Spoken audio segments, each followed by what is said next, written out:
Maimasa anaendelea kuvujisha mambo ambayo yaliyoweza kujificha kwa muda mrefu, na leo hii ameweza kuvujisha kisiri ambayo watu wengi hawakuweza kuitegemea, na leo hii ameweza kusema ya kwamba kuna mambo mengi ambayo yameweza kutokea katika familia ya bwana mkubwa Diamond Platnumz, na kitu ambacho msichoweza kukijua ni kwamba Zuchu sasa hivi anajipatia nafasi nzuri sana ya kuweza kuenjoy na kufurahi katika kila hatua ya maisha ambayo anayopita, kwa sababu tu kuna vitu vingi ambavyo vimeweza kutokea katika maisha yake, na anatamani sana kuweza kutengeneza furaha ya kudumu kwenye maisha yake na sio kuleta mgogoro ambao unaoendelea katika maisha. Na unaambiwa tayari Zuchu anahitaji haki zote ambazo alizoweza kutafuta na bwana mkubwa Diamond Platnumz, na kibaya zaidi Diamond Platnumz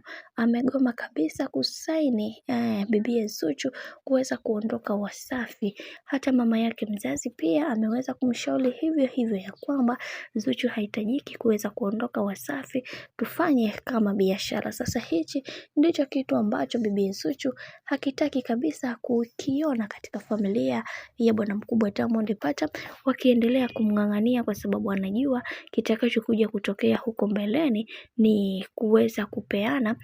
maonyo makali. Anajua kabisa namna ambavyo maisha yake yalivyokuwa kipindi cha nyuma, na anatamani sana kuweza kuhakikisha maisha yake akiwa katika misingi na mikakati iliyo bora. Haijalishi watu wanasema nini, haijalishi kuna kitu gani ambacho kinachoendelea katikati yake, lakini anachojali ni yeye kuweza kuona furaha yake inasimama imara na kuwafanya watu wengine